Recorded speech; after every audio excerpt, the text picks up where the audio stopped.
Hi friends, welcome back to Radha's recipe. இன்றைக்கி நம்ம பார்க்க போகிறது பழுத்த மிளகாய் சட்னி தான் பார்க்க போகிறோம். இந்த பழுத்த மிளகாய் சட்னி கோதுமை தோசைக்கு ரொம்பவே சூப்பராக இருக்கும். அரைச்சி தாளிக்க 2 நிமிஷம், கொதிக்க வைக்க 3 நிமிஷம், மொத்தம் 5 நிமிஷத்தில் இந்த சட்னி செஞ்சு முடிச்சிடலாம். வாங்க இப்போ எப்படி செய்யுதுன்னு பார்க்கலாம். பழுத்த மிளகாயை ஒரு 8 மிளகாய் எடுத்திருக்கேன். இதை நான் வீட்டிலே பழுக்க வச்சது தான். பச்சை மிளகாயை காம்பு கில்லாமையே நீங்கள் தட்டில் காற்று வாக்கில் 2லேருந்து 3 நாள் வச்சிங்கன்னா நல்லா பழுத்து இந்த மாதிரி கிடச்சிரும்.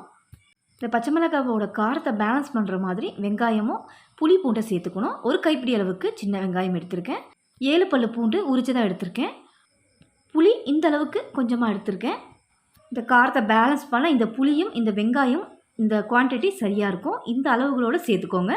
இப்போ காரம் ரொம்ப இருக்காது. இப்போ அடுத்ததாக ஒரு மிக்சி ஜாரில் இந்த மிளகாய், ஒரு கையளவுக்கு சின்ன வெங்காயம், பூண்டு, புளி இதை சேர்த்து இது கூடவே கொஞ்சமாக சீரகம் சேர்த்துக்கோங்க. இந்த சட்னிக்கு தேவையான உப்பையும் சேர்த்துருவோம்.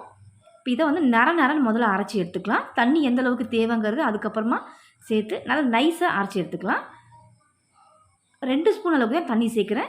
இந்த அளவுக்கு சேர்த்தாலே போதுமானது, ரொம்ப தண்ணியாக இருக்கக்கூடாது. பாருங்கள் ஃப்ரெண்ட்ஸ், இப்போ நல்லா நைஸாக அரைச்சி எடுத்துருக்கேன். இப்போ இதுக்கு ஒரு தாளிப்பு கொடுத்துடலாம்.